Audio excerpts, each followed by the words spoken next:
Eh, Bien, muchas gracias. Como ya lo había mencionado, la coordinadora, mi nombre es Leslie, yo soy licenciada en enfermería y el día de hoy pues vamos a llevar un curso muy importante que es inyectoterapia. Pero para ello vamos a desarrollar durante estas 6 clases algunos temas muy importantes antes de pasar a lo que nos interesa, que es el tema de inyectoterapia, ¿no? Entonces, vamos a pasar las diapositivas. No sé si pueden observar, la coordinadora me puede dar. Todo ¿Me está puedes bien, hacer? es ¿Sí? correcto. Bien, listo. Entonces vamos a dar inicio. Ese tema que vamos a desarrollar el día de hoy es acerca de la bioseguridad, ¿ya? Ese tema de bioseguridad, nosotros vamos a ver unos puntos muy importantes dentro de este desarrollo, que es la definición de bioseguridad, los principios, precauciones universales, técnicas de bioseguridad y finalmente, pues de todo lo que vamos a ver el día de hoy, cuáles son las conclusiones que nos vamos a llevar a la casa.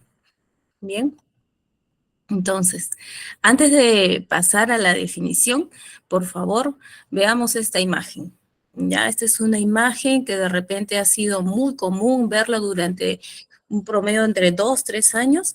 Es una imagen de un hospital del área del Seguro Social de nuestro país. Si ustedes pueden observar el tipo de vestimenta que usan las personas que están paradas alrededor del paciente, ¿ya? Tiene una característica muy importante. Es un tipo de protección que usó nuestro personal de salud para la atención de nuestros pacientes que fueron afectados por esta enfermedad que fue el COVID, ¿verdad? Ahora, la pregunta es, ¿el COVID todavía sigue vigente aquí entre nosotros? Pues sí, esta enfermedad pues ha venido al mundo, ha aparecido para quedarse. Entonces, ¿cuáles son las medidas que yo debo de tomar como personal de salud? Pues en ese tiempo fueron esas las que ustedes ven en la imagen. Actualmente nosotros nos vestimos de esa manera en lo particular, y de repente alguno de ustedes han visitado algún centro de salud o un hospital, ya el personal de salud pues ya no se viste de esa manera, ¿no? Ha cambiado. Y eso va a depender de acuerdo a las normas de bioseguridad en el cual yo voy a aplicarlas en cualquier estancia hospitalaria. Bien, entonces nos vamos al concepto, a la definición, ¿no? Según la Organización Mundial de la Salud, en el año 2005, define a la bioseguridad en estos términos que están entre comillas. Pero déjenme comentarles antes de dar la definición según esta organización, es que esta definición ha ido cambiando con el tiempo, ¿no? Si hablábamos de bioseguridad, tiene que ir con relación al hospital, pero también se guarda relación seguridad en otros rubros, sí, ¿no? Hablamos acerca de la seguridad, por ejemplo, en empresas, ¿no?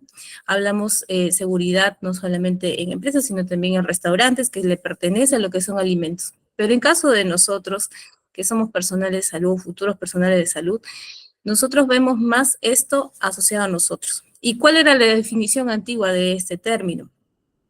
Era acerca de que la relación o la seguridad que se tenía que comprometer tenía que ser entre el paciente y el personal de salud, ¿no? Esto ha cambiado con el tiempo y esta organización pues hace una definición más actual, ¿no? Que aborda un poco más, que son no solamente el paciente y el personal de salud.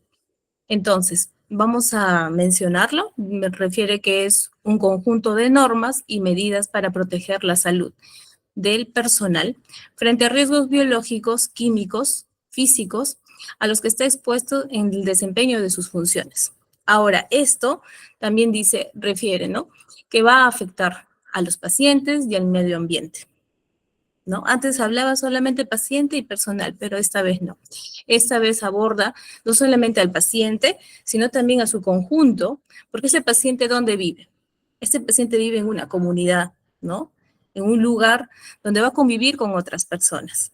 Entonces, si yo no guardo, ¿no? La bioseguridad con una persona que de repente puede ser una persona que carga un tipo de enfermedad que es muy contagiosa, puede afectar a la comunidad. ¿no? Entonces yo también tengo que cuidar no solo a mi paciente, sino a la comunidad.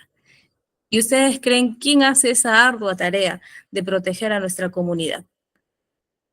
En este caso sería pues los, los centros de salud de primer nivel que ustedes tienen cerca a sus hogares, ¿no? Que son los puestos de salud, centros de salud, que tienen diferentes niveles, del nivel 1, nivel 2, nivel 3, nivel 4. Y también refiere esta definición que puede afectar al medio ambiente. Sí, antes no se hablaba acerca de esta parte. Parece que todo lo que nosotros realizamos con la atención de nuestros pacientes, esos residuos, lo que usamos, o los líquidos que usamos también para lavar instrumentos, parece que eso está afectando de alguna manera al medio ambiente. Y eso no se había tomado antes como la definición de este término, ¿no? Pero ahora sí, sí tiene que ver mucho también con la bioseguridad, cómo nosotros tratamos ese tipo de insumos para no afectar nuestro medio ambiente. Entonces, este término de bioseguridad tiene tres principios básicos, que son los que ustedes ven aquí en la pantalla, que es la universalidad, barreras de protección y medidas de eliminación. Si hablamos cada una de ellas, que ahorita las vamos a desarrollar, es muy importante conocer estas tres porque estas tres se interrelacionan, no pueden ir separadas. Y ahora las vamos a ver por qué no pueden estar separadas cada una de ellas. Entonces, si hablamos de universalidad, nos hace acordarnos ustedes en el colegio, cuando hacían el tema de conjuntos en matemática, había una parte que asociaba a todos, ¿verdad? Que había en un cuadrito y decía el profesor de matemática, la U, de universo. Tiene que ver mucho el término con este. También habla acerca de un todo, ¿no? Y eso es lo que vamos a desarrollar ahora con el término de bioseguridad, ¿no? Si hablábamos de un todo, ¿no? Hablábamos entonces del término, del primer principio que es universalidad. ¿A qué se refiere? ¿No? Menciona que este principio nace con el concepto de potencialidad, ¿no? Es decir, que sin importar si se conoce o no la serología y tiene que ver mucho, de repente, si mi paciente es una persona infectocontagiosa, ¿no? Eh, Sin importar entonces la serología del individuo, en este caso si sufre algún tipo de enfermedad o infección, el estrato social, el sexo, religión, etcétera, ¿no? El trabajador expuesto debe seguir las precauciones universales, ya que potencialmente puede portar y transmitir microorganismos patógenos. Bien, como ustedes pueden observar, vamos acá a ampliar en esta imagen. Aquí, por ejemplo, está desarrollando un personal de salud. Parece que estuviera haciendo estuviera en un procedimiento de diálisis, ¿no? A través de una fístula está administrando un medicamento, ¿no? Está canalizando, pero si ustedes se dan cuenta, aquí el personal de salud está haciendo uso de algún tipo de barrera, ¿no? Muy importante. Considerar, según este principio, el primer principio de universalidad, que todo paciente, ¿ya? Este, digamos, es mi paciente que viene por primera vez, ¿ya? Yo no sé qué tipo de carga, ¿ya? Por ejemplo, serológica tiene mi paciente. Mi paciente puede de repente también referirnos algunos antecedentes personales del cual de repente también puede desconocer, ¿no? Imagínense que se le viene a su servicio un paciente y ustedes hacen la entrevista previa al paciente y el paciente les pueda decir que no tiene ninguna enfermedad, no, y algún familiar tampoco, no tiene antecedentes personales ni familiares, entonces uno de repente confiado, pues el paciente no tiene nada, lo voy a atender, pero lo voy a atender como veo en la imagen, ¿no? Sin sin todos los insumos que ven ahí, ¿no? Sin guantes, sin una mascarilla, sin mis gafas protectoras. Y cuando le hacemos, justo es un laboratorista, le hace el análisis, encuentran que es un paciente código blanco, ¿no? Es un paciente que es portador del VIH. Entonces, ¿qué he hecho? He hecho un procedimiento en el cual no he tomado en consideración mi primer principio, que es la universalidad, ¿ya? Entonces, sea quien sea mi paciente, yo tengo que considerar que todo paciente que yo atienda puede ser que sea potencialmente contaminado o infecto contagioso, ¿ya? Entonces, para poder resumir este primer principio, lo he colocado aquí que está dentro de un conito y que puede relacionarse entre potencialidad, ¿no? Que mi paciente de repente puede ser una persona potencialmente contagiosa, ¿no? O cargue de repente ya una enfermedad, pero para ello, todo personal de salud debe contar con precauciones universales. Bien, hasta ahí de repente, si hay alguna duda, por favor, la coordinadora me hace saber a través del chat. Si no, seguimos. En cuanto al segundo principio, tengo el principio de las barreras de protección, ¿no? Y es algo que habíamos hablado anticipadamente en la imagen anterior, ¿no? Habíamos visto. Aquí en las barreras de protección habla acerca de los elementos que van a proteger al personal de salud, ¿ya? Para evitar lo que son las transmisiones de infecciones. Ahora, esto se va a clasificar entre dos ítems, que es la inmunización activa, ¿no? Y las barreras físicas. Entonces, las barreras físicas ya lo habíamos visto en la imagen anterior, ¿no? Donde el personal, cuando atiende a la paciente, ve que tiene algunos insumos encima, unos instrumentos. Entonces, esta es mi barrera física y ahora lo vamos a desarrollar uno por uno.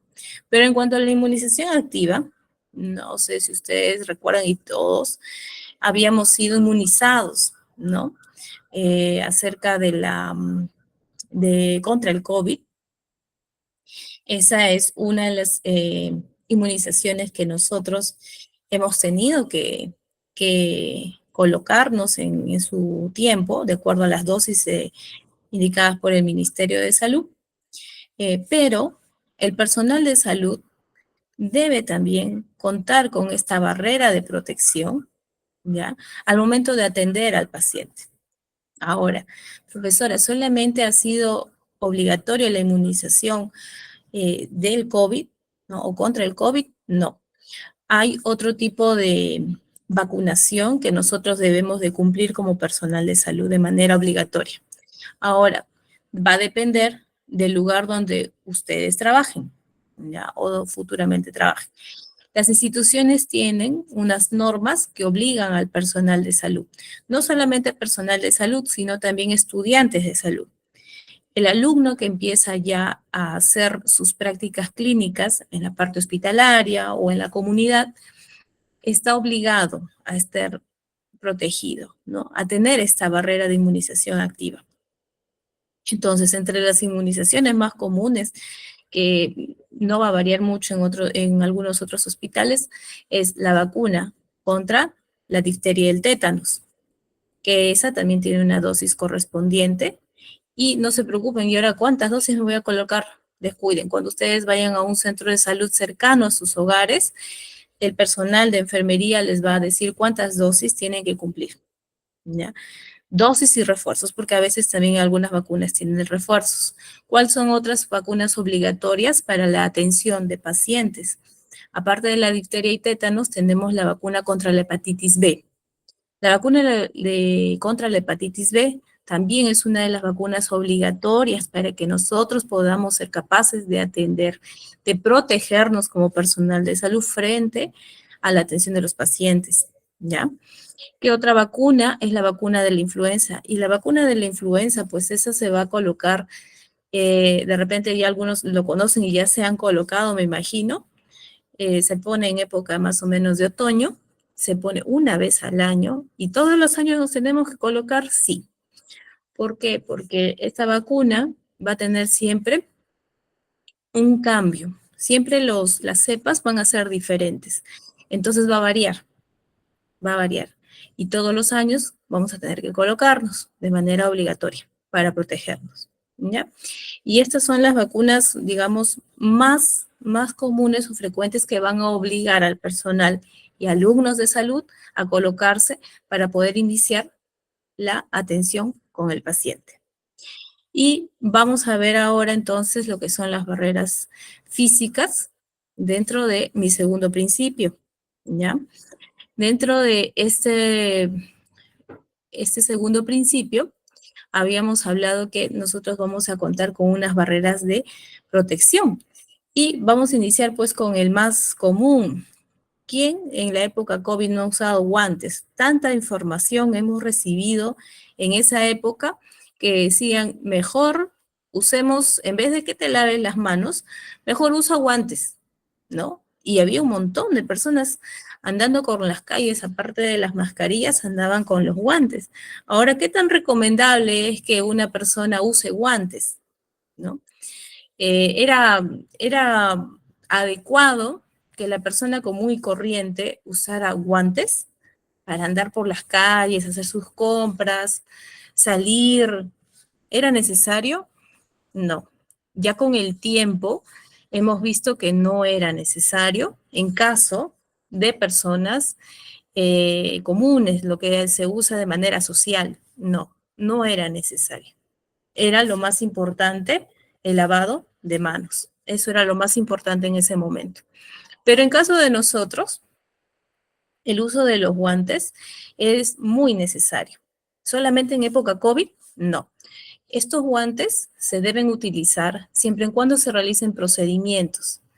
Se atiende al paciente, se cambia la ropa de cama del paciente, se usa para lo que vamos a desarrollar ahora, que es la aplicación y administración de medicamentos.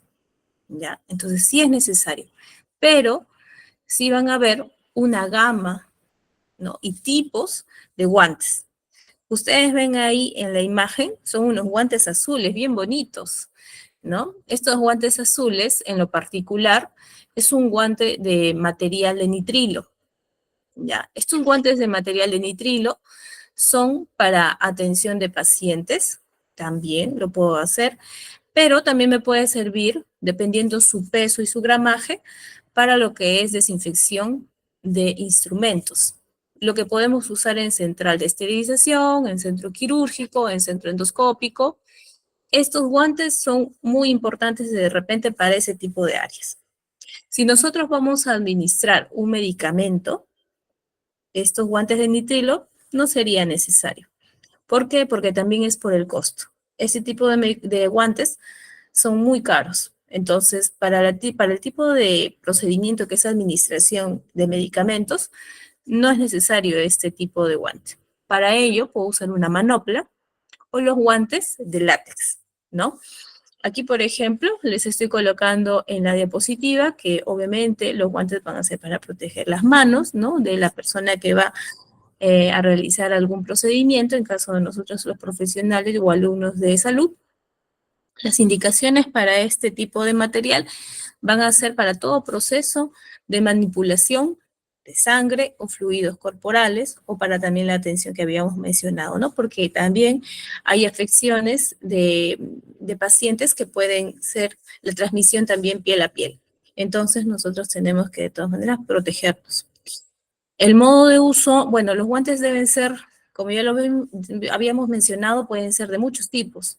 En este caso, una es de nitrilo, otra es la de látex, que ustedes de repente ya lo conocen, que es esa que viene en una cajita, que viene múltiples, viene muchas cantidades de guantes, o también están los guantes quirúrgicos, ¿no? Los guantes quirúrgicos, que también el material es de látex, pero es estéril. Existen los guantes de goma. Estos guantes de goma también sirven para lo que es la limpieza y desinfección de instrumental. Pero eso nosotros por lo general no lo usamos, sino ciertas áreas de los servicios hospitalarios, ¿no? Y bueno, antes de poder usar estos guantes, nosotros tenemos que lavarnos las manos antes de calzarnos los guantes y cuando yo ya he terminado el procedimiento, en este caso la administración de algún medicamento, me retiro los guantes, los elimino y me lavo luego las manos, ¿ya? Recordemos que este material no es que me va a proteger al 100%, ¿ya? También son porosos. Puede ser que también por ahí pueda ingresar algún fluido, ¿ya? Entonces, evitemos. ¿Qué otra precaución también debemos de tener con los guantes? Si de repente el personal de salud tiene alguna lesión, alguna herida en la mano o en los dedos, tiene que protegerse antes, ¿ya? Protegerse esa herida, esa lesión y calzarse los guantes. Hay que tener mucha precaución porque también hay muchos del personal de salud y de repente algunos de ustedes ya se han calzado estos guantes. Ha habido problemas dermatológicos, ya, en el dorso de la mano, entre los dedos. Entonces hay reacción alérgica. Si es así, también es bueno comentarlo con sus coordinadores o jefes de servicio. ¿Ya? ¿Para qué? Para que se pueda cambiar. ¿Hay también guantes para personas alérgicas? Claro que sí. ¿Ya? Una de ellas, por ejemplo, es esta de la imagen, ¿ya? Entonces, sí es importante conocer, ¿ya? Cuáles son los materiales que voy a utilizar y qué también me hace bien y qué mal, ¿no? Bueno, en cuanto a la colocación de los guantes estériles, hay ciertos procedimientos, por ejemplo, más que todos los endovenosos, hay algunos que necesitan que sean guantes estériles, ¿no? Para ello, quiero mencionarles acerca de la colocación de los guantes. El objetivo de esta colocación, pues, es permitir la ejecución de diversas técnicas y procedimientos conservando las condiciones de esterilidad.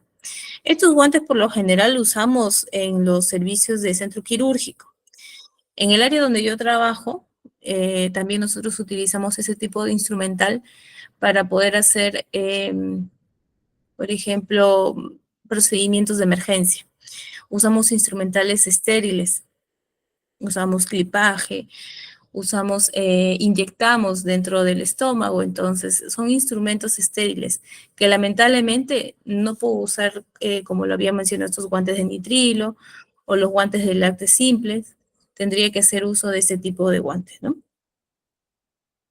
Los puntos importantes, pues, de la colocación de este insumo, que es el guante quirúrgico estéril, es antes de colocarse, al igual que los otros, que todos los guantes, es el lavado de manos. Tengo que secarme bien, ¿ya? Y luego colocarme los guantes de una manera que no sé si tengo, sí tengo. Tengo un video para que lo puedan observar, y así es importante conocerlo. El equipo, ya lo habíamos mencionado, son los guantes estériles. Estos guantes estériles, cuando ustedes vayan, compren a la farmacia de su preferencia, van a solicitar el guante de su tamaño. Todos tienen una talla diferente, ya todos tienen una talla y ustedes van a poder solicitarla de acuerdo a la medida de su mano. Por favor, cuando trabajen en lo que es la administración de algún medicamento, colocación de un inyectable, sí se necesita que el guante sea de la talla, ya del personal de salud, porque si no va a ser muy grande o muy apretado y eso no va a permitir una adecuada aplicación del tratamiento de sus pacientes, ¿ya?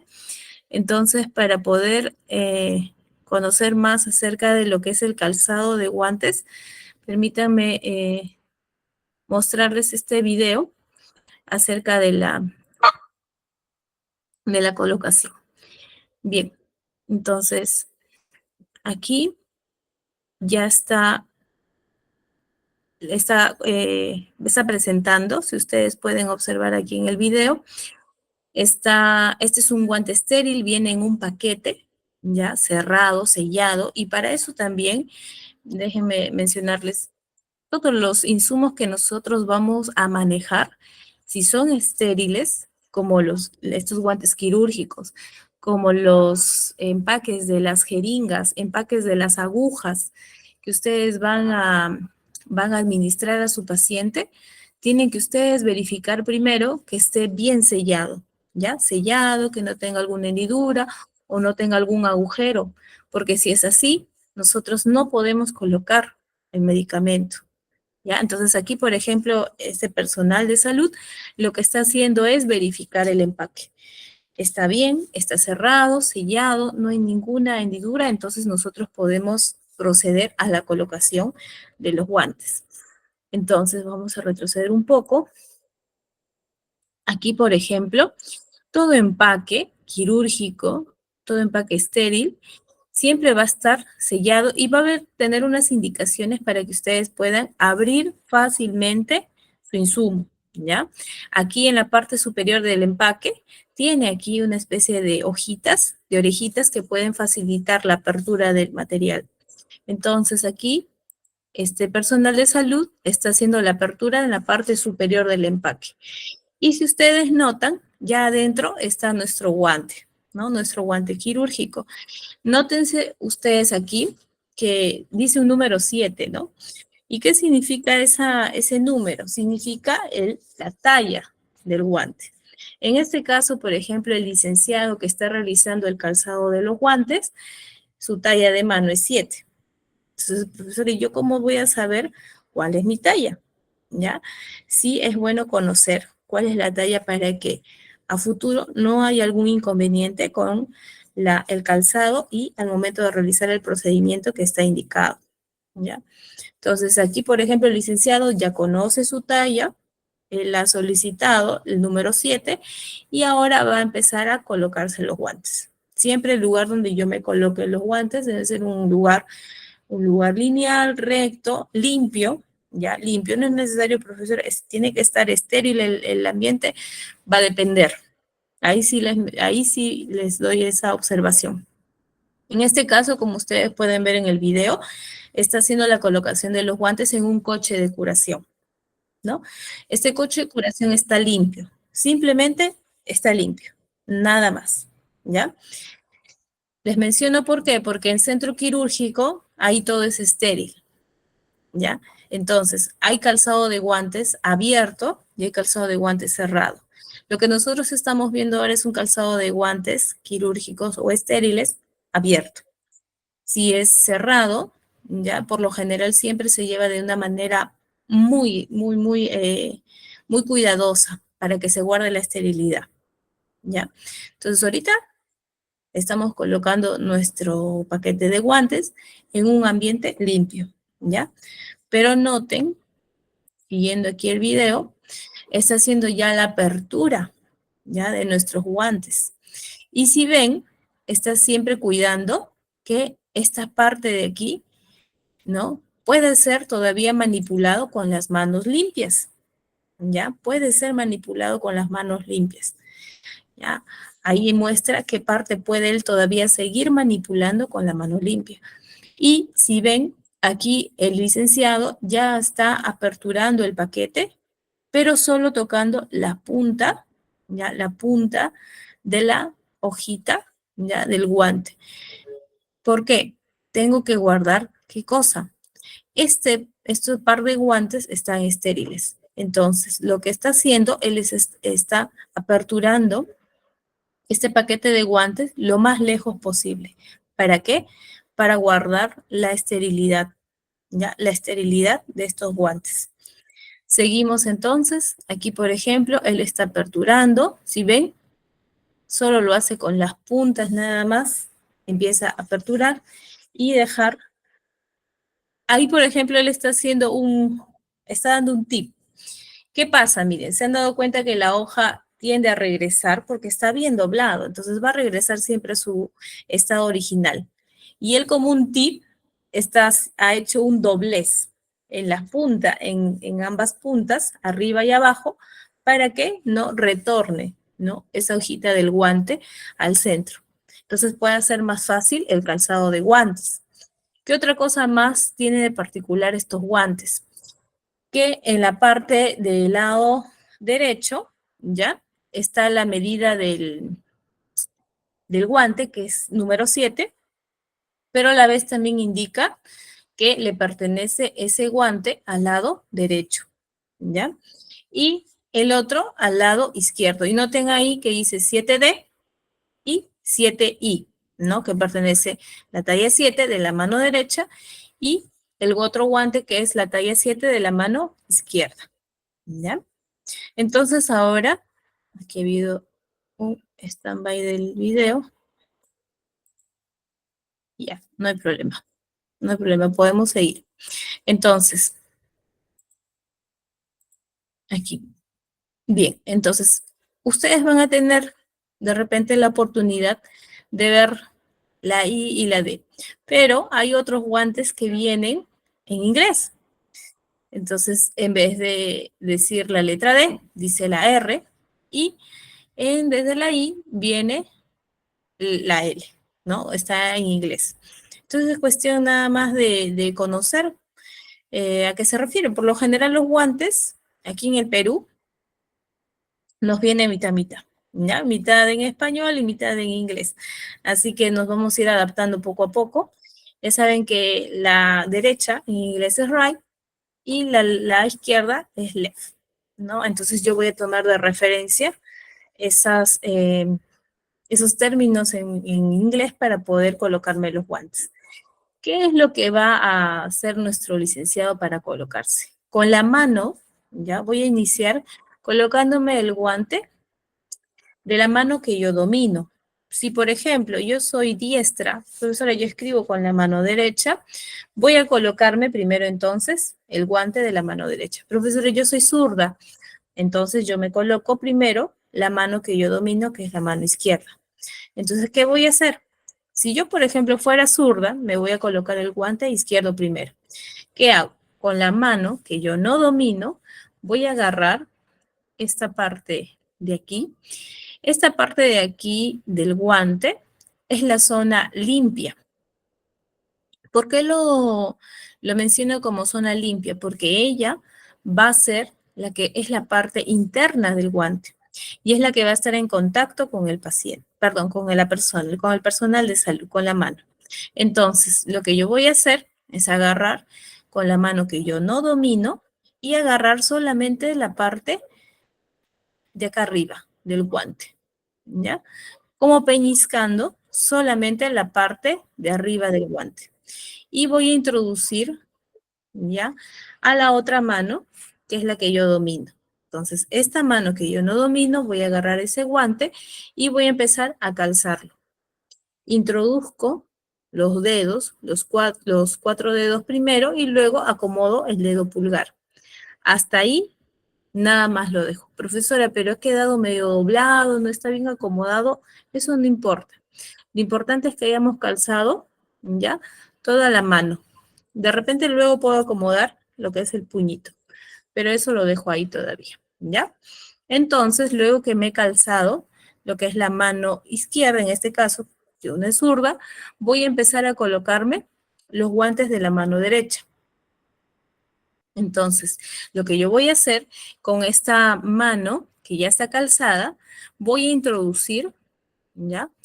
Por dentro del guante, por dentro. Esto es como un sobrecito, ¿ya? Entonces lo que yo voy a hacer es introducir estos dedos, ¿ya? Por dentro del guante. Y luego voy a ir a calzarlos a la otra mano. Empiezo a colocar igual acomodando los cuatro dedos y luego el pulgar. Y finalmente, las dos manos están calzadas, pero han quedado todavía desarreglada la parte que va en la muñeca. Entonces eso, con mucho cuidado, la parte estéril manipulo con la parte estéril de la otra mano. Y de igual manera la parte estéril con la parte inferior de la otra mano, acomodándolo de tal manera de no tocar y siempre guardar la esterilidad de ambos guantes. Entonces vamos a salir de aquí.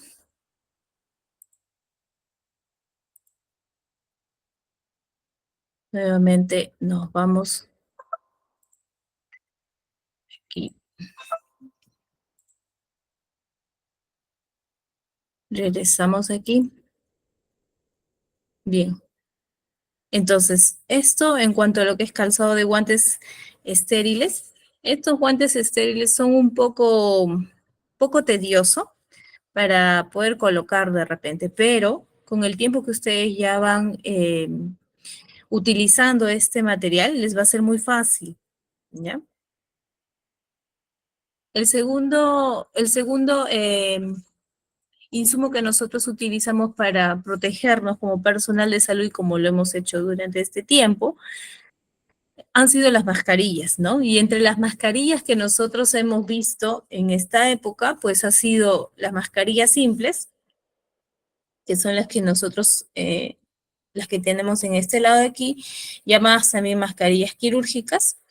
Estas mascarillas quirúrgicas han sido diseñadas no solamente para proteger al personal de salud, ¿ya? Sino también al mismo paciente. El paciente también puede colocarse estas mascarillas. Tenemos pacientes inmunosuprimidos, ¿no? Que necesitan el uso de estas mascarillas.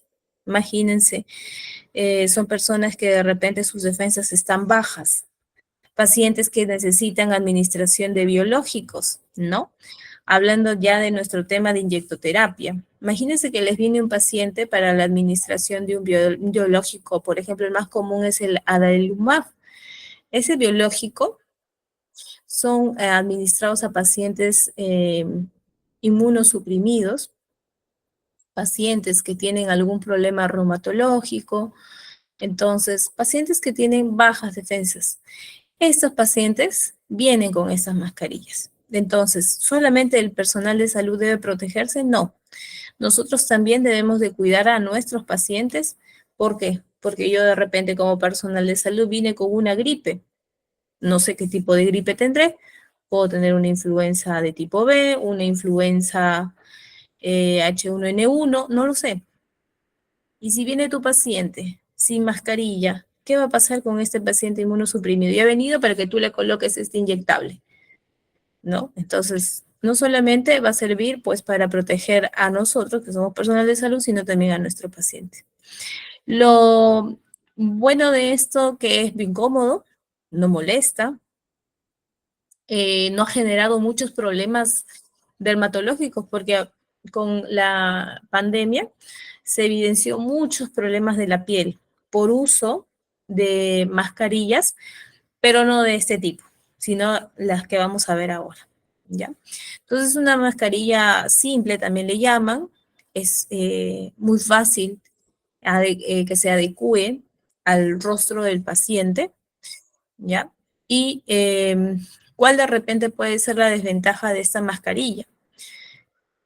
Que su tipo de protección de repente no es a un 100%, ¿no? Puede de todas maneras, este tipo de barrera que es la mascarilla, puede de alguna manera también de repente traspasar algún tipo de fluido, pero no es mucho, ¿ya? Siempre debe mantenerse el distanciamiento, como se ha venido desarrollando en los años anteriores, ¿ya? En caso del otro insumo, mal llamado mascarilla, porque esto no se llama mascarilla, es un respirador. Le llaman respirador tipo 95 porque tiene una protección del 95%, o sea, no es al 100% que me va a proteger este respirador, pero muy efectivo para la transmisión por vía aérea, ¿no? Para poder evitar alguna transmisión, no solamente de fluidos, sino también a veces de sangre, ¿no? Va a proteger, al igual que la otra mascarilla, nariz y boca, ¿no? Y ella, pues, es muy especial, porque ella, este respirador, se coloca de una manera que tiene toda una técnica. Así como ha habido una técnica para lo que es colocación de guantes quirúrgicos, también hay una técnica para lo que es la colocación del respirador. Si yo no me coloco el respirador de manera correcta, no se va a lograr esa protección del 95%, ¿ya? Y va a haber un problema y va a haber una transmisión y vamos a contagiarnos. Y esa no es la idea, ¿ya? ¿En qué área se usa este tipo de respiradores? Lo hemos usado en la época COVID y justo ahí hablaba de las desventajas también que hubo por el uso constante de este respirador. Hubo problemas de dermatitis en rostro, ¿no? Ha habido también, pero ha creado lesiones por la misma presión que ejerce este respirador, ha creado lesiones también en el rostro, heridas. Lamentablemente tuvimos que sufrirlas, no, nos ingeniamos, porque también nos necesitaron, y no sé si tenemos aquí personal de salud que trabajó con pacientes COVID en los hospitales, nos necesitaron a todos. No importa la especialidad que tengan, a todos nos necesitaron. Entonces todos tuvimos que someternos al uso de este respirador en especial. el cual nos ayudaba mucho a protegernos y no contagiarnos, pues, ¿no? Justo les comentaba acerca de este respirador, es muy especial, tan especial como el guante que vimos, ¿no? En el momento del calzado, ella también es muy especial. Hay que saberlo colocar, ¿ya? Y vamos a ver, ojalá que me pueda permitir. Esto ha sido un video del Ministerio de Salud, ¿no? Que fue educando, no solamente al personal de salud, porque también ha habido muchas personas que pudieron alcanzar a comprar este respirador, ¿no? Entonces no sabían cómo usarlo, lo usaban y hasta salían videos en TikTok, ¿no? En YouTube, en forma de broma, ¿no? Cómo se tenía que, cómo las personas iban usando esta protección, esta barrera de protección que era la mascarilla, ¿no? Si ustedes notan, aquí la licenciada está protegiendo nariz y boca, pero ¿qué veíamos nosotras en la calle? ¿No? Cuando usaban esta mascarilla. Inclusive la mascarilla se lo colocaban aquí en la parte inferior, ¿no? De la mandíbula. Imagínense, como si la mascarilla fuera una chalina, ¿no? O la mascarilla solamente tapaba la boca. Ya sabemos que una de las funciones del uso correcto de las mascarillas y de estos respiradores es proteger nariz y boca. Para ti como personal de salud y también si es que tu paciente fuera una persona inmunosuprimida, necesita que esté siempre protegido nariz y boca.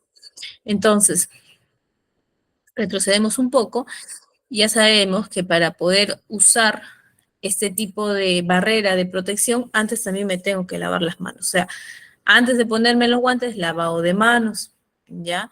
De repente solo voy a usar el respirador, me lavo las manos. Todo es, antes de cualquier colocación de alguna barrera de protección, siempre lavado de manos tiene que estar, ¿ya?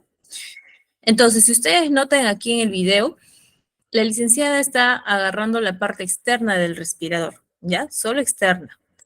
Esta parte interna, ¿ya? Tiene un filtro en el cual el personal de salud puede normal respirar. A veces decían, pero no puedo respirar, me siento que me ahogo. Yo quiero creer que de repente, como son personas que no están adecuadas todavía al uso de estos respiradores, pueden tener esa sensación. Pero solo es la sensación nada más, ¿ya? Yo puedo respirar normal, no hay ningún problema. Nosotros hemos trabajado 12 horas con ese tipo de respiradores.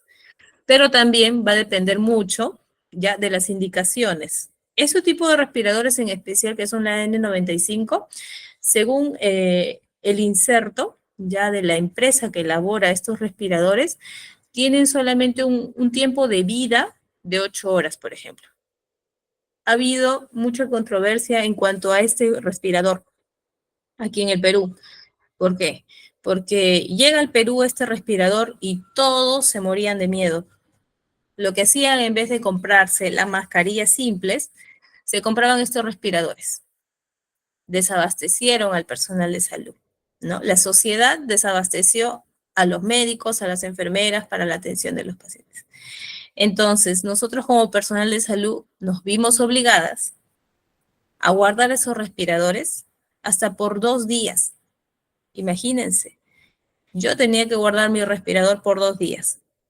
Pero la, ¿qué dice la literatura acerca del uso de estos respiradores?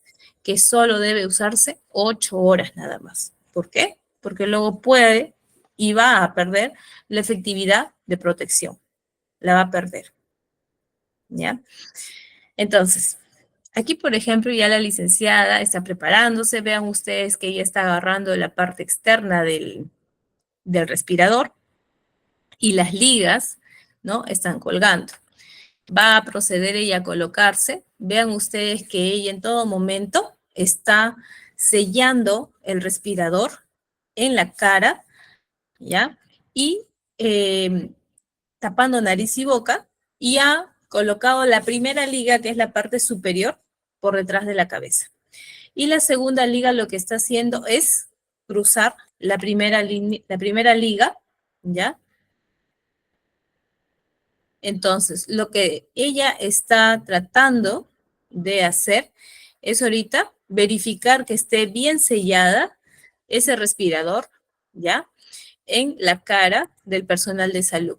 Y noten aquí que en la parte de arriba, en la parte superior del respirador, hay una especie de metal, pero este metal es muy flexible, ¿ya? Que puede ser que hace, mejor dicho, que se adecue, ¿ya? A la fascia del personal de salud, ¿no? Entonces lo que ella ha hecho es acomodar de acuerdo a su rostro el respirador, lo que es la parte superior. Y ahorita ella va a hacer, aparte del sellado, que han visto que ha bloqueado nariz y boca, lo que está verificando ahorita es que el respirador, ¿ya? Esté en óptimas condiciones. ¿Por qué? Porque a veces los respiradores pueden venir mal de fábrica, y no solamente los respiradores. No sé si ustedes se acordarán, ha salido en la noticia ya hace mucho tiempo, en el Hospital Santa Rosa denunció un paciente que en la parte interna de una jeringa, porque ahorita que estamos viendo inyectoterapia, en una jeringa había evidenciado sangre adentro. Imagínense, supuestamente estos materiales son estériles, pero lo que había evidenciado el paciente o el familiar del paciente es que al momento de comprar la jeringa, no sé, la verdad, dónde lo compró, si en la misma farmacia del hospital o afuera, encontró sangre, ¿ya? Entonces, es importante y no confiarnos de que a veces estos insumos que vienen limpios o estériles, hay que verificar si realmente lo están, ¿ya? Entonces, aquí, por ejemplo, la licenciada, ustedes habrán notado, ella está ella lleva las manos hacia adelante de la mascarilla, ¿ya? Para ver si pasa o no pasa la respiración. Cuando ustedes hagan normal, ¿no? Su respiración, inhalen y exhalen, aquí en la parte externa, ella, por ejemplo, ahorita está verificando que lo que está expirando no salga por la parte anterior del respirador. Entonces está bien. Pero ahora también lo que ella está, aparte, ¿ya? Viendo, es que si está bien bloqueada, ¿ya? Al momento de que exhala, está viendo si está bien sellada el respirador en el rostro del personal. Y ahora ella ahorita está procediendo al retiro del respirador, ¿ya? El retiro también tiene toda una técnica, ¿ya? Es, bueno, ahí en ese tiempo, ¿no? Guardábamos justo lo que yo les comentaba, ¿no?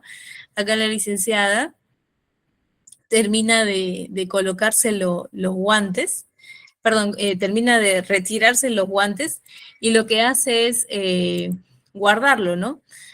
Se hablaba de guardarlo en una bolsita de papel, todo, ¿no? Pero la verdad, en la práctica ahora, ya que no estamos viviendo la época de COVID, o sea, era el uso y eliminación. Ya nada de guardar, nada de guardar. Simplemente era así como me he colocado el respirador, el retiro también era igual, ¿no? Empezábamos por la segunda liga, que es la parte inferior, y luego la parte superior, y eliminar directamente en la bolsa de residuos biológicos, ¿no? En este caso, residuos biológicos tendría que ser porque he estado en contacto con pacientes, ¿no? En este caso, en ese tiempo, el paciente es COVID, ¿no? Otra de las barreras de protección han sido las gafas.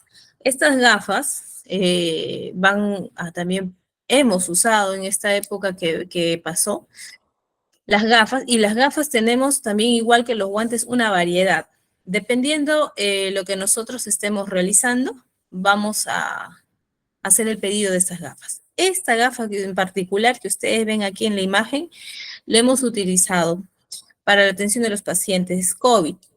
Los pacientes venían con la afección respiratoria, venían con la tos, eliminaban flema. Entonces, se creía pues que estos residuos, ¿no? El estornudo, estas gotitas, ¿no? Líquidas podían caer en la esclera, ¿no? Del ojito y podía yo contagiarme. Con el tiempo nos dimos cuenta que no era así, pero déjenme contar que sí hay otros tipos de enfermedades que pueden llegar a la esclera y puedan contagiarme, ¿ya? Entonces sí hay que tener mucho cuidado. Si es así y yo veo que me voy a exponer, ¿no? Mejor hago uso de las gafas. Como ya lo mencioné aquí en la diapositiva, pues la gafa es una protección de la mucosa del ojo. Es indicado para todo procedimiento en el cual va a haber manipulación de sangre o fluidos corporales, ¿ya? Entonces, para lo que es inyectoterapia, ¿es importante el uso de estas gafas? Claro que sí, ¿ya? Sí es importante porque, no sé, justo yo soy pues una persona que no tiene mucha suerte, estoy administrando de repente un medicamento endovenoso directo y al pinchar, lo que yo voy a hacer es generar de repente por la fuerza de la sangre, viene tan fuerte, una de las gotas de sangre llega a mi ojo y el paciente tiene hepatitis B, ¿no?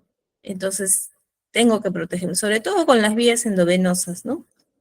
El modo de uso, pues, dependiendo del tipo de gafas o lentes que yo utilice, ya voy a colocarme. Son muy sencillas. En caso de estas gafas, ya había que, también tienen que asegurarse y tienen que estar bien colocadas en el rostro del personal de salud. Si fueran, hay unas gafas que son muy parecidas a estas gafas que yo tengo, también lo usan, sobre todo en los laboratorios, ¿no? Personal de laboratorio usa unos lentes muy parecidos a los lentes común y corrientes que tenemos. Otra de las barreras que ha utilizado y que seguimos utilizando actualmente para la atención de nuestros pacientes han sido las botas, ¿no? En las botas también tenemos diferentes tipos de botas. Esas botas descartables que se usan en sala de operaciones, atención de pacientes de repente inmunosuprimidos, que son los servicios de noticiología, que son de pacientes de TBC, VIH, pacientes con el diagnóstico de COVID, ¿no? Ese tipo de botas, déjenme acá hacerle un zoom, ese tipo de botas también ustedes lo han visto, ¿no? Son estas botas de goma, pero ¿para qué lo usaría un personal de salud, ¿no? Profesora, esto yo he visto que lo usan en la lluvia, ¿no? Cuando me voy ahí a un campamento, hay mucho barro, yo lo uso. Sí, el personal de salud también usa ese tipo de calzado y lo hacen por lo general personal que trabaja en el área de autopsia, ya manipulación de cadáveres y lo que hace pues los fluidos corporales que puedan estar expuestos, lo ideal sería el uso de ese tipo de botas, ya, esas botas de goma. En caso de otro material para protegernos, ha sido los gorros, ¿no? Y el gorro, por ejemplo, lo que hace, pues, es una barrera contra las gotículas de saliva, aerosoles, sangre, ¿no? Que pueden ser lanzadas de la boca a veces del paciente, ¿no? Entonces hay que también tener mucho cuidado. Igual para ello también existe una variedad de gorros. Tenemos estos gorros quirúrgicos. Estos gorros quirúrgicos también hemos visto que muchas personas en las calles han usado, ¿no? Es que la verdad, nadie conocía cómo era el contagio, ¿no? Entonces andábamos lo más protegidos posible, guantes. Íbamos al mercado con guantes, la mascarilla, este gorro que ustedes ven en la imagen, ¿no? ¿Necesario? No. Para una persona que está en la calle, no era necesario, ¿no? Pero bueno, lo hemos visto también usándose. Todo esto usamos nosotros en la área hospitalaria.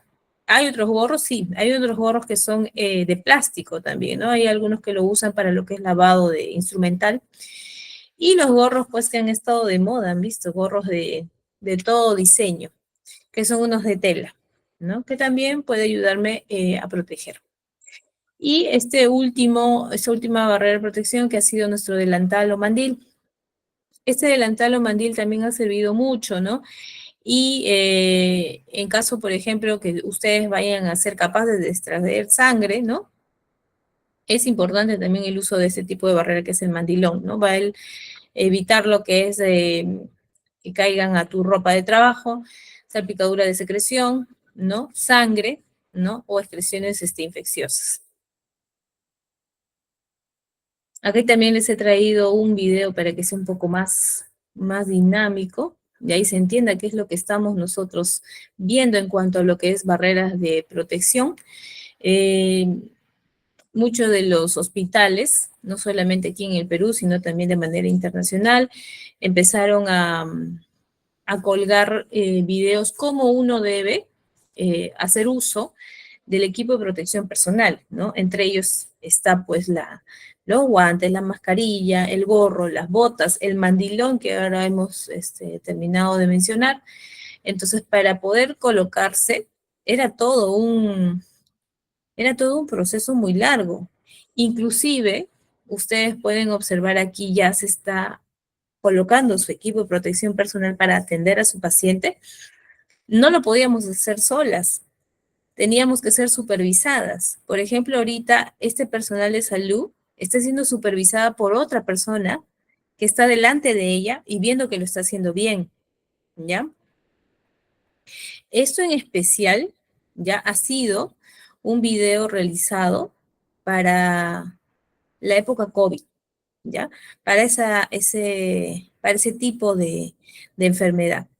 Ahora, si ustedes han notado, cada, eh, cada barrera que se ha estado colocando, botas, ahorita el respirador, se lava las manos, ¿ya?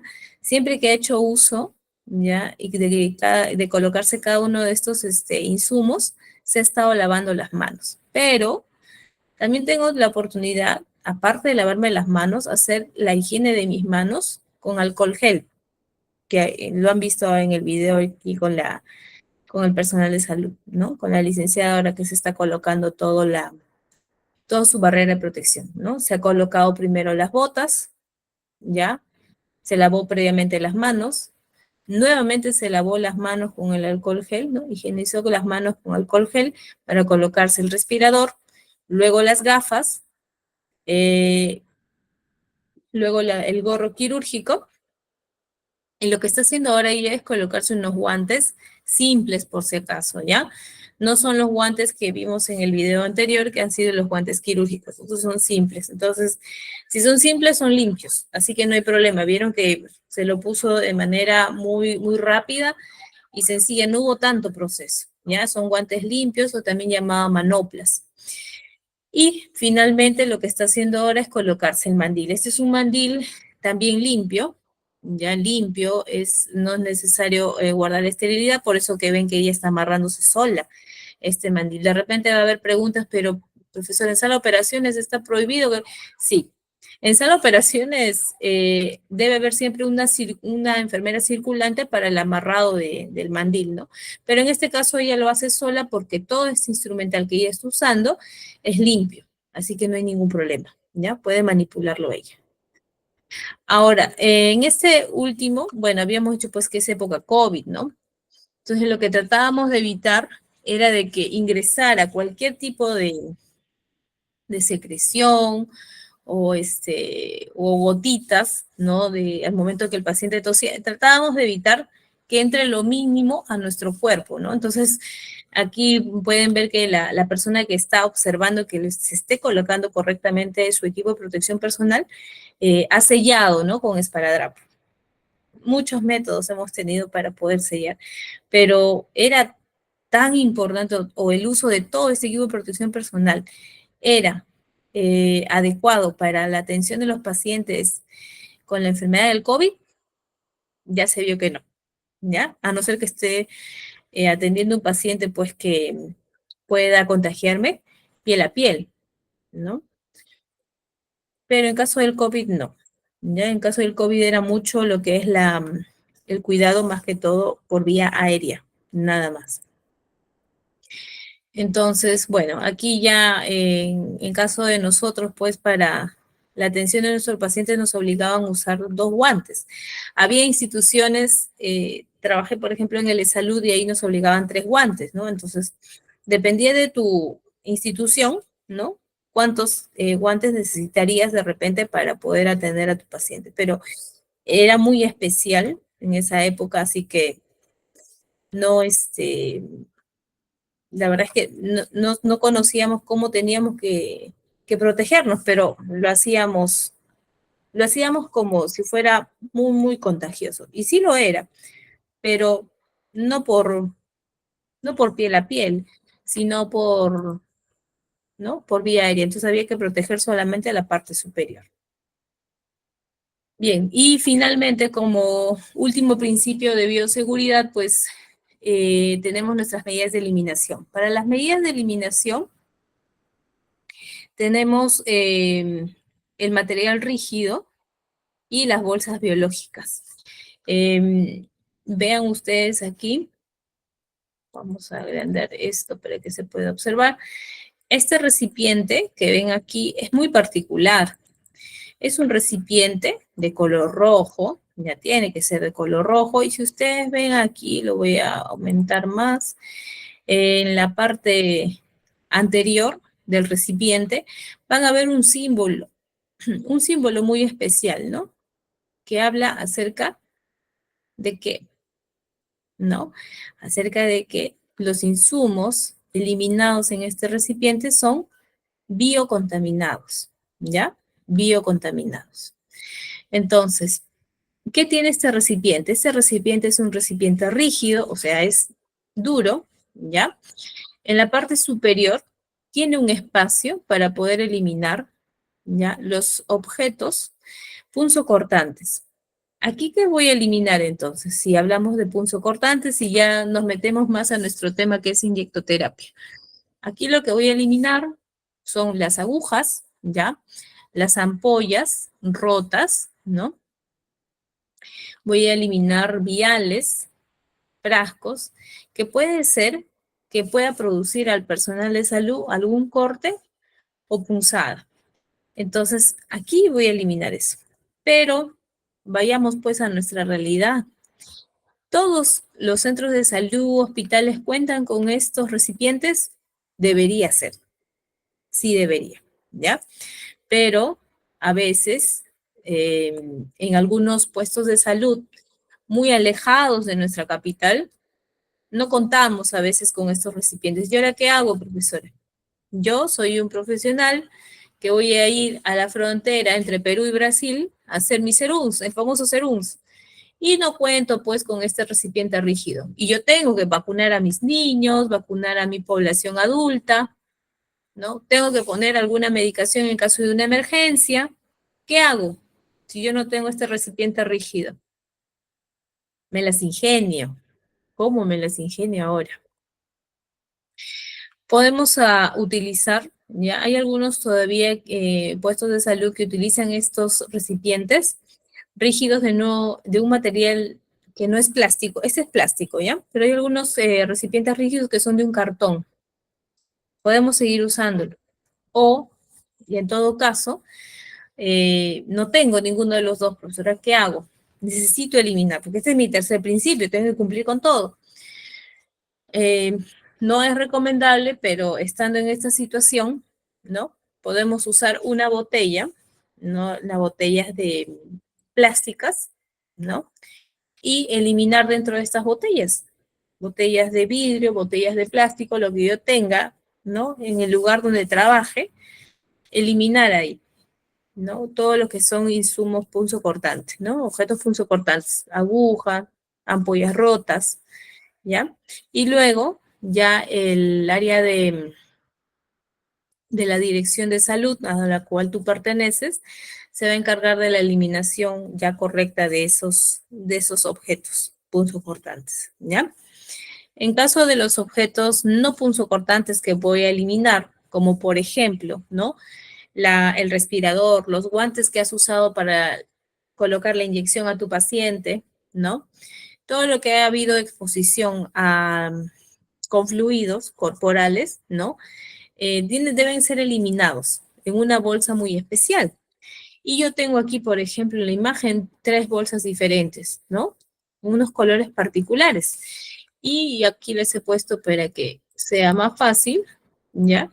En caso de las bolsas de color rojo, por ejemplo, aquí voy a eliminar residuos biocontaminados, ¿no? Aquí voy a eliminar todo lo que está en exposición con mi paciente.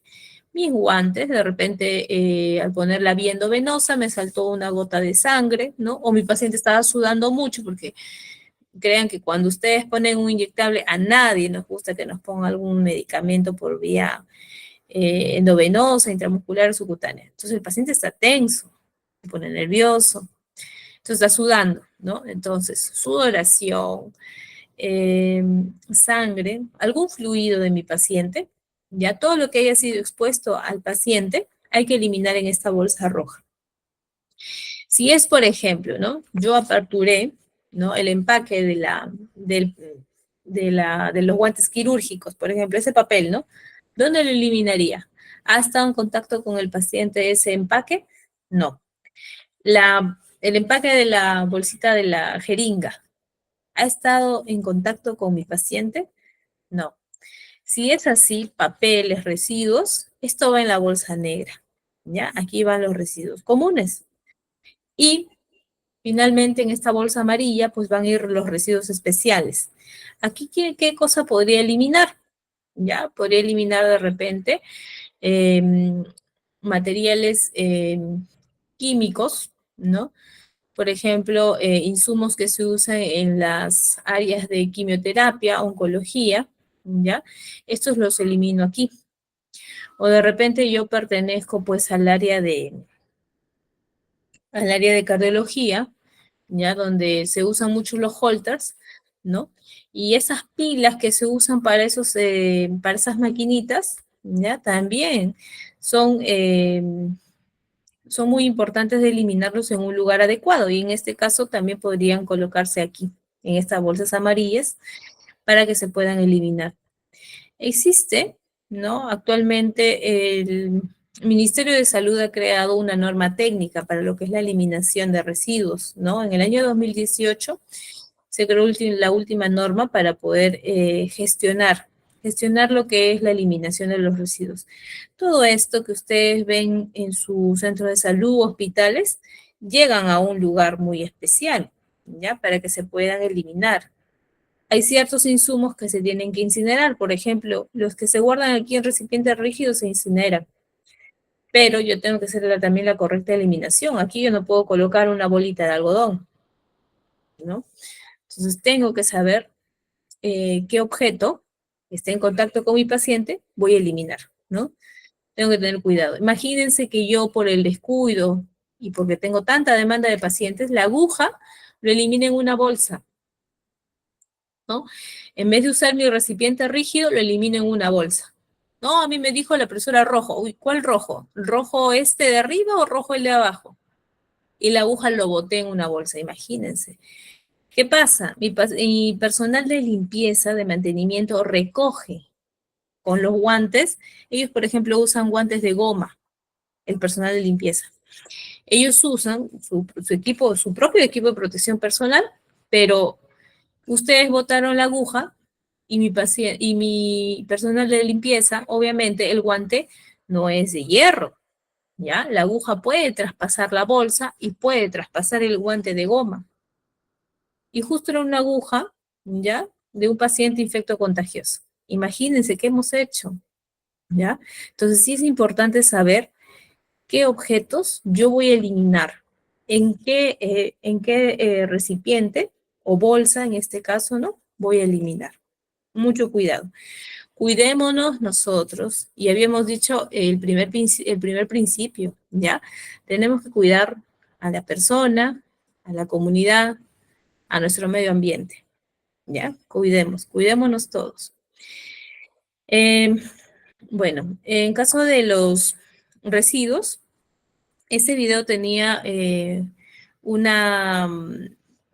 ¿Dónde tenías tú que eliminar? Es lo mismo que yo les he mencionado, que es lo que tienen que eliminar en cada uno de ellos. ¿Ya? Vamos a pasarlo. Igual, si ustedes desean, pueden entrar a esta plataforma que es YouTube y entrar a los videos también del Hospital de Villa El Salvador, que ha estado promocionando mucho lo que es también la correcta eliminación de residuos. ¿Ya? Así como han ido publicando muchos centros hospitalarios, cómo uno debe colocarse correctamente el equipo de protección personal, también han habido algunos problemas, ¿ya? En cuanto a la eliminación, y también es uno de nuestros hospitales a nivel nacional que ha generado este tipo de información para la población. ¿Ya? Entre nuestras precauciones universales, ¿no? Uno de los puntos de la agenda es desarrollar esto y es muy importante porque, como ya sabemos, todos debemos al momento de hacer algún tipo de procedimiento, sea invasivo, ya como el aplicar un medicamento, ya a través de una inyección, ya tenemos que usar nuestras barreras de protección. Ya habíamos hablado cuáles son, ¿no? El uso de los guantes, mascarilla, la bata de protección, de repente las botas, ¿no? ¿Qué otra precaución universal sí o sí tenemos que realizar? Es el lavado de manos. ¿Cuántas veces me voy a lavar las manos ahora? Eso lo vamos a ver. Existe, entre el lavado de manos existe 5 momentos, que de repente ustedes también ya lo habrán visto en sus hospitales, pero el lavado de manos que nosotros realizamos es un lavado de manos importante que ahora lo vamos a ver. El manejo de los objetos, ya que era las medidas de eliminación, los objetos punzocortantes donde tengo que eliminar, ya sabemos en el recipiente rígido, desinfectar, esterilizar o descartar adecuadamente los instrumentos, eso también es parte de lo que es uno de los pasos muy importantes que tenemos que hacer para poder administrar algún medicamento, evitar heridas accidentales, ¿no? Tener mucho cuidado, ¿ya? Al momento que nosotros apliquemos algún medicamento, el más, el problema que más hemos tenido son justo los pinchazos, ¿no? En el personal de salud. Tenemos que rotular las muestras, si es que hay muestras, porque a veces nos llaman para poder extraer sangre, tenemos que rotularlo muy bien, ¿ya? El recipiente en el que se colocan los punzocortantes debe también ser de paredes rígidas, lo que habíamos hablado, ¿no? Es un recipiente rígido de plástico y que algo que me olvidé mencionarles es que estos recipientes deben siempre ser llenados hasta 3/4 partes nada más de su capacidad, más no debe ser. En caso de lo que habíamos mencionado, el lavado de manos, nosotros según la Organización Mundial de la Salud tenemos 11 pasos para el lavado de manos, ¿ya? Y los 5 momentos se refiere en qué momento yo me voy a lavar las manos. Ahora, esto es de manera general, pero si yo tengo que atender a mi paciente, no sé, pues durante el turno, 6, 7, 8, 10, 15 veces, van a ser las veces que yo me voy a tener que lavar las manos, ¿ya? Y antes de, creo que escuché permítame, creo que ha habido muchas intervenciones, recién las veo. Ah, ya, no se preocupen. Han visto, sabía que de repente había alguna interferencia en cuanto a los videos. Les he ido dando paso a paso qué es lo que teníamos que hacer, ¿no? Déjenme, antes de pasar este video, déjenme leer los comentarios para que no se pase nada. Ya, miren, muy bien, ¿no? Aquí, por ejemplo, Julie nos dice, solo debe ser plástico resistente, no plástico de gaseosa para aguja y punzo cortante. Sí, ¿no? Cuando veamos lo que es ya inyectoterapia propiamente dicho, por ejemplo, se habla de que cuando nosotros administramos algún medicamento, ¿no? Y la aguja está expuesta, obviamente. Retiramos del paciente esa aguja, ¿no? Eh, algunos, antes, nosotros, hace muchos años, la tapita que protegía la aguja lo volvíamos a colocar, ¿no? Volvíamos a colocar esa tapita dentro de la aguja y luego eliminábamos la aguja con todo y tapa, ¿no? Eso se hacía antes, ¿no? Se hacía antes. Ahora, en ese momento que el personal de salud colocaba esa tapa, pues se pinchaba, ¿no? Se pinchaba y había muchos problemas de salud, hasta personas que se han contagiado por pinchazos, ¿no? Eh, ya no se recomienda, no se hace, ¿no? Pero ahí está el pero, lamentablemente, va a depender donde yo esté laborando, ¿no? Lamentablemente tendría que reencapuchar esa aguja para poderlo eliminar, ¿no? De repente en una botella de plástico. ¿no? Entonces esa aguja, porque obviamente las botellas de plástico también son muy débiles y la aguja podría traspasar. Imagínense, ¿y quién manipula eso? A veces lo manipula el servicio de limpieza municipal, que no tiene experiencia en la manipulación de insumos médicos. De repente el personal de limpieza de los hospitales sí saben cuál es el manejo, pero pues el personal de limpieza de las municipalidades no saben cómo manipularlas, ¿no? Muy bien. Eh, sigamos. ¿Y en qué eliminan? Ah, aquí miren, hay una pregunta, dice, ¿y en qué eliminan los restos humanos, amputaciones, vísceras? En caso, por ejemplo, de algunos órganos, ¿no? Colocan, por ejemplo, en algunos le colocan cal y lo ponen en unas bolsas de color rojo de todas maneras, y eso ya el personal encargado de ese tipo de, de eliminación, ¿no? Le hace presente a los que se encargan del traslado, ¿no? Y ellos ya hacen ya una gestión diferente, ¿no? A lo que son los insumos. Pero sí, por lo general cuando son así vísceras, placentas, por ejemplo, los ponen en cal, ¿no? Y eso ya luego se encarga de la eliminación, ya el personal de las direcciones de salud, ya llaman y ellos lo eliminan.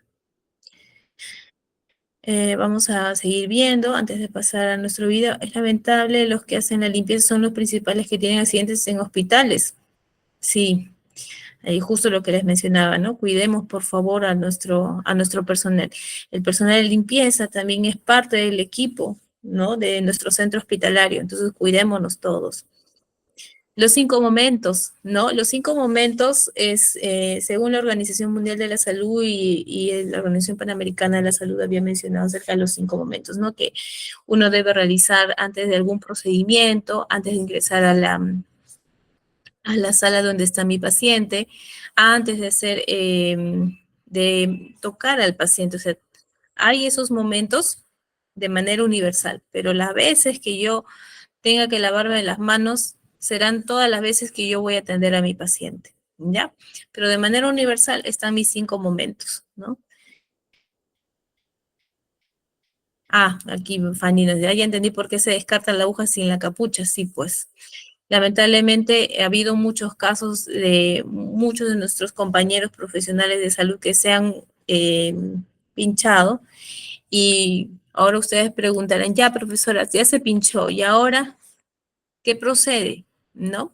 Los hospitales, por ejemplo, cuando existen, si es que alguno de ustedes tuviera lamentablemente este caso, o algún conocido de ustedes, ¿no? Compañeros de trabajo, les pasara eso, lo que van a hacer al momento de que ocurra este accidente laboral es lavarse las manos, ya, lávense muy bien las manos, van a reportar a su coordinador o jefe de servicio, y de repente su jefe de servicio, como ya conoce cuál es el proceso que se debe seguir, los van a dirigir al área el servicio de infectología.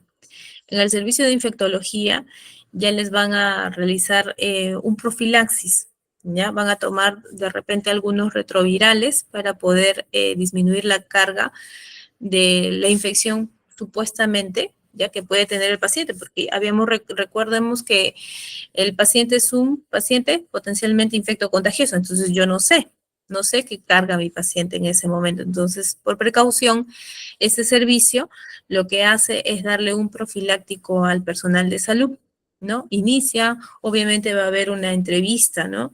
Va a hacerle una serie de preguntas al personal de salud y empieza esa profilaxis, ¿no? Y luego ya va a empezar unos controles y dependiendo, y también les va a hacer un examen, obviamente, serológico, ¿no? Para ver si no ha habido alguna exposición con alguna infección. Entonces, gracias por las preguntas. Sí es bueno, porque si no nos vamos y no perdemos la hilación, ¿no? De la exposición. Está muy bien. Muchas gracias por la intervención. Bien. El lavado de manos. El lavado de manos había sido pues uno de los del boom en la época COVID, ¿no? Pero, ya, déjenme mostrarles el lavado de manos en caso de nosotros como personal de salud, ya, ha sido muy especial porque tiene unos pasos importantes. Aquí, por ejemplo, una de nuestras instituciones, ¿no? Del Estado, que es el de Salud, ha publicado un video acerca de cómo debemos lavarnos las manos. Aquí, por ejemplo, la licenciada ha retirado algún accesorio, anillos, reloj, ¿no? Para poder hacer el lavado correcto de las manos. Y el paso cero es enjuagarse las manos, abrir el caño y enjuagarse las manos. Noten, no sé, creo que no se ve muy bien en el video, pero este caño que ella aperturó, miren, ahí, el chorro de agua siempre está cayendo. No, profesor, hay que ahorrar en el agua. No. Déjenme decirles a los ambientalistas aquí en el grupo que lamentablemente nosotros ya no podemos, primero abrimos ese caño, ya no podemos cerrarlo, ¿ya? Ahora les voy a decir por qué. Entonces, antes de seguir avanzando, ¿ya? Y la licenciada se mojó las manos para que sea más fácil de que se produzcan las burbujas del jabón, y es importante que se produzca mucho jabón. Cuanto más burbujas, se produzcan en el momento del lavado de manos, es mucho mejor para que el arrastre, ya, de los microorganismos que pueda estar en tu mano puedan eliminarse con mayor facilidad. Si no hay espuma, no va a valer mucho ese lavado de manos, ¿ya? Entonces, estábamos aquí, ¿no? Ya se echó el jabón, lo que hace es frotar para producir lo que son la espuma y las burbujas, ¿ya? Ha lavado el dorso de la mano, ¿ya? Haciendo una fricción, ¿ya? Siempre debe haber una fricción, no muy tosco ni tampoco muy suave, pero debe haber una fricción, ¿ya? Para poder reducir la carga, ¿ya? De bacterias que pueda tener las manos. Luego que ha hecho la fricción entre la palma con palma, está procediendo luego a lavarse el dorso de la mano. Y noten que los dedos siempre están abiertos, ¿ya? Para que se pueda hacer la limpieza entre los dedos también. Entonces seguimos, ¿no? Se lava el dorso de la mano, primero una mano, luego la otra, ¿no? Vean que se están entrelazando, ¿ya? Habíamos hecho las palmas de la mano, igual también entrelazándose. Ahorita lo que está haciendo es el lavado del dorso de los dedos, ¿ya? Y para eso está haciendo un cruce entre ambas manos. Y vean, también es una fricción, ¿ya?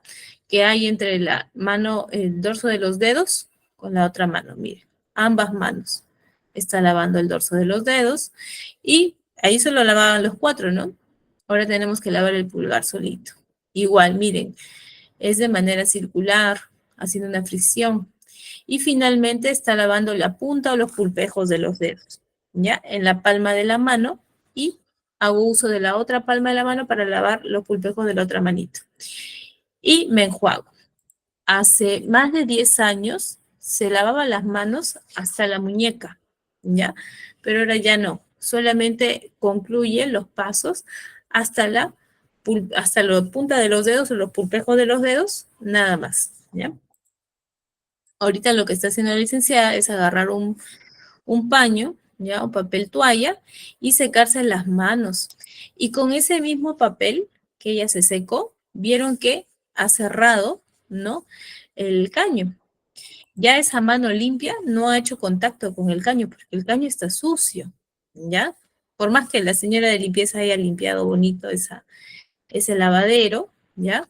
Igual, siempre por ahí hay una carga, ¿no? De bacterias, y la idea es reducir, ¿no? Con el lavado de manos. Entonces habíamos hablado que el lavado de manos, pues, que hace nuestro personal de salud es el lavado de manos clínico. En caso de las personas que, que nosotros hacemos de manera común y corriente en nuestras casas, es el lavado de manos social. ¿Y qué diferencia hay entre las dos? El lavado de manos clínico duró un promedio de 60 minutos, ¿ya? Mientras que el lavado de manos social dura entre 20 a 40 segundos. Es rápido, ¿ya? Y finalmente, pues el lavado de manos quirúrgico. El lavado de manos quirúrgico es un lavado de manos muy especial porque ella solo, ¿no? Lo hacen en sala de operaciones. ¿Y cuánto es su tiempo de duración de ese lavado de manos quirúrgico? Entre 3 a 5 minutos, ¿ya? La limpieza, en ese caso, el lavado de manos es hasta, ya, el antebrazo. Y finalmente, las técnicas de bioseguridad, ¿ya? Porque ya nos está ganando el tiempo, vamos a hacerlo un poco más rápido. Tenemos la técnica de limpieza, y aquí en la técnica de limpieza está el lavado de manos, ¿no? También dentro de esta técnica, ¿ya? También dentro de ella están lo que es los desinfectantes, ¿ya? En caso de la desinfección, nosotros utilizamos para poder eliminar la mayoría de microorganismos. Para ello, nosotros tenemos sustancias, ¿ya? Sustancias importantes que van a reducir esa carga de microorganismos, y va a depender mucho de la desinfección. Para ello tengo de alto, de nivel intermedio y de nivel bajo. Dependiendo qué es lo que yo voy a hacer, voy a utilizar el desinfectante o sustancia para reducir los microorganismos. Por ejemplo, en caso de nosotros que vamos a realizar lo que es la inyectoterapia, vamos a utilizar lo que es la desinfección de bajo nivel. ¿Y qué significa? Aquí vamos a usar, por ejemplo, ya insumos o sustancias, perdón, que van a reducir la carga de microorganismos. Por ejemplo, aquí tenemos los anios. Estos anios también sirven para la limpieza, por ejemplo, de nuestra mesa nuestro coche de curación, donde vamos a dejar todos nuestros insumos para poder aplicar el inyectable a nuestro paciente. Ahora, ¿qué reducimos aquí? Reducimos o eliminamos las bacterias, virus y algunos hongos, en caso, por ejemplo, de los de alto nivel. De medio eliminamos lo que son bacterias, esporas, hongos y virus, y en caso del bajo, microorganismos, hongos y virus. Noten ustedes, pues dependiendo del nivel, ¿no? Cuanto más alto es la eliminación de estos microorganismos de mayor, ¿no? Entonces, vamos, para nuestro caso, usar el desinfectante de bajo nivel. Acá les he traído los desinfectantes más comunes que tenemos es el cloro, ¿no? La famosa lejía, que va a ser también utilizado no solamente en la parte hospitalaria, sino a veces algunos lo usamos en la casa, ¿no? Para hacer la limpieza, reducir microorganismos, ¿no? Lo malo es, pues, que es corrosivo para los metales, ¿no? En caso del formaldehído, ¿no? Que se usa en los desinfectantes para alto nivel o esterilización química, también, y el glutaraldehído, que yo, por ejemplo, en mi servicio, lo uso mucho para poder desinfectar los equipos endoscópicos. ¿Cuál es lo malo? De estas dos sustancias muy utilizadas en los centros hospitalarios, que es tóxico. Por eso es que nuestro equipo de protección personal, en caso mío, ¿no? Como especialista en gastro, debe ser muy cuidadoso, gafas, lo que son respiradores, ¿ya? Entonces, muy diferente, ¿no? Muy diferente a lo que nosotros vamos a ver ahora que es inyectoterapia, ¿no? Acá les he traído algunos materiales que se van a desinfectar, por ejemplo, en alto nivel, ¿no? Lo que les decía, en mis endoscopios, en mi servicio, equipos de respiración asistida, equipos de anestesio, laringoscopios, ¿no? En caso de para la desinfección intermedio o nivel bajo, tenemos los termómetros, aparatos de presión, aparatos de rayos, ¿no? Desfibriladores. Aquí, por ejemplo, puede entrar también nuestra riñonera, que va a ser muy importante para poder aplicar, ¿no? Transportar nuestro material para la aplicación de nuestros inyectables. ¿Ya? Este es un video que les invito a que lo puedan ver en la plataforma de YouTube acerca de lo que es higiene, limpieza y desinfección de superficies. Esto les quería mostrar, pero ya nos gana el tiempo. Es de un personal, ¿no? Encargado de lo que es justo mantenimiento. Miren, qué importante también es su función de ellos, ¿no? Cómo después de una operación se hace la limpieza de la sala, ¿no? ¿Qué tienen que utilizar? ¿Qué tipo de sustancia para los pisos, para las paredes, para la cialítica, ¿no? Que es la que da la luz intensa dentro de esas operaciones, ¿no? Para poder realizar los procedimientos. Y para poder irnos ya y llevarnos algunas recomendaciones, conclusiones para nuestro tema el día de hoy, que es bioseguridad. Recordarles que es fundamental, ¿no? Para prevenir la propagación de enfermedades infecciosas, tanto en entornos de atención médica. Es un componente crucial para proteger la salud pública, ¿ya? Y garantizar la seguridad de los trabajadores y la comunidad en general. Otra de nuestras conclusiones es que debemos cumplir las normas y los protocolos establecidos de acuerdo a tu centro de salud, ya, a tu centro hospitalario, hacer uso adecuado de los equipos de protección personal, la correcta desinfección de las superficies, ¿ya? Y la gestión adecuada de los residuos biológicos, ya sé ahora dónde tengo que eliminar cada insumo que yo utilice, ¿ya? Y la capacitación continua, lo que estamos haciendo ahora, ¿ya? De repente muchos, los que estamos aquí presentes, ya tenemos la experiencia, pero a veces existen actualizaciones. Entonces yo ya sé, pero necesito actualizarme porque ya mucho tiempo no he conocido más acerca de, por ejemplo, en ese tema que es de bioseguridad, ¿no? Entonces, sí, hay que de todas maneras capacitar, actualizar a nuestro personal de salud sobre los riesgos y las medidas preventivas que debemos de tomar, ¿no? Para reducir algún riesgo de transmisión entre el paciente y nosotros y el público en general. Bien, entonces eso sería todo. Muchas gracias. Si hubiera de repente alguna pregunta, no se ve el video. El video de... Sí, Mónica. A ver, estoy leyendo. Sí, por favor. Este, Mónica Cuenca, creo que quiere hablar. Pues, no sé si está activado los micrófonos. De repente sí. Sí, está activo el micrófono. Perfecto. Mónica, ¿tienes alguna duda? Hola, muy buenas noches. Quería preguntarle, las clases, ¿cuántas veces a la semana? Disculpe que la moleste. No, no hay problema, está bien. Las